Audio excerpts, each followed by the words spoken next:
we talked about before, I think Jordan Travis should not have lost the starting job after the Notre Dame game.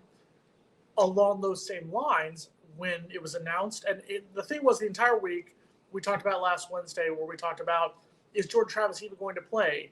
On the depth chart, it had Milton 1, Chilpa Purdy at number 2. So you had that, and you had those points where you're sitting there going, is Jordan Travis even going to be able to suit up in this game? And then all of a sudden, he's named the starter. So I think that was the shocker. If you're going on the way Mackenzie Milton played against Louisville, I think Mackenzie Milton earned the starting role in this game against Syracuse. I think he played well against Louisville, and I question where the decision was to go back to Jordan Travis. That being said, Jordan Travis went out there, and the offense was not sexy. It was not Victoria's Secret. It was clearly the target clearance rack when it comes to the sexiness, but it got the job done. It was a lot of the run game. Jashaun Corbin, I'm sorry, give the ball to Jashaun Corbin. When you give the ball to Jashaun Corbin, he's going to get you 8+ yards almost every carry that he gets it. So I don't understand why we're not giving the ball to him more. But that being said, Jordan Travis, it was little dink and dunk passes. It was nothing sexy, no deep balls, except for the one interception that Syracuse read that play perfectly, got the one interception there. Jordan Travis managed the offense. He's not going to be Charlie Ward. He's not going to be Jameis Winston. He's not going to be Chris Weinke, but he got the win. He went out there and did the job and managed the offense. Along those same lines, when we talked about the offense, I'm still disappointed with our wide receivers. I'm sorry.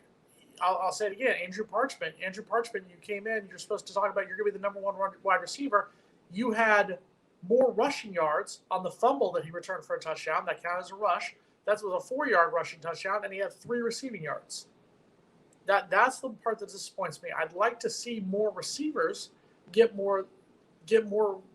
I don't want to use the word looks because they were getting looks, but it was all short little passes. But that's what you're going to get with Jordan Travis at quarterback. So that's the question: is where does Florida State go from here? Obviously, Jordan Travis has already been named the starter for the North Carolina game. Are they going to trust him to maybe expand the offense a little bit more from here, or are we going to see the same offense we saw against Syracuse? To Jason's point, pretty strong numbers from Jordan Travis in regards to efficiency and completing passes, 22 of 32, just over that 2-to-1 ratio, that 66.7% ratio, but 131 yards. So you're only getting in 22 completions about 6 yards per completion, or just about 4 yards per attempt. Not a good number there. It equates to a 46.6 QBR, 2 touchdowns, 1 pick.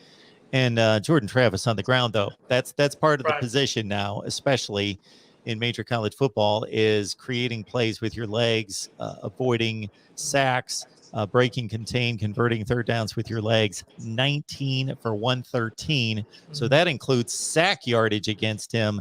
He still picked up 113 yards, and that's something that, of course, Mackenzie Milton just doesn't give you, especially anymore post-injury. And one more note just to back up the Jashaun Corbin, again, 14 carries, 65 yards. He continues to impress there. Treshaun Ward only had 2 carries, but he busted the one for 65 yards.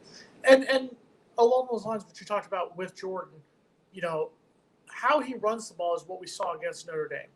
We saw it to a certain extent against Wake Forest before he seemed to have gotten hurt in that game. This is what you need to do against these defenses that are not as good. You can't run that well against defenses like you're going to see later on in the season, maybe against Clemson, maybe against Florida, maybe this week against North Carolina, against those bigger, better defenses. But against the Syracuse, take advantage of what they're giving you. Just like, let's give Syracuse credit. Their quarterback took advantage of what we were giving him. I'm sorry, why did we not have a linebacker spying on the quarterback and letting him run for, you have the numbers all the time. That was a 60-yard touchdown run, 59-yard touchdown run? 55-yard touchdown run. 55-yard touchdown run. 137 yards rushing. They had 2 people. 3 touchdowns. They had 2 people in the game carry the ball. That's all they had.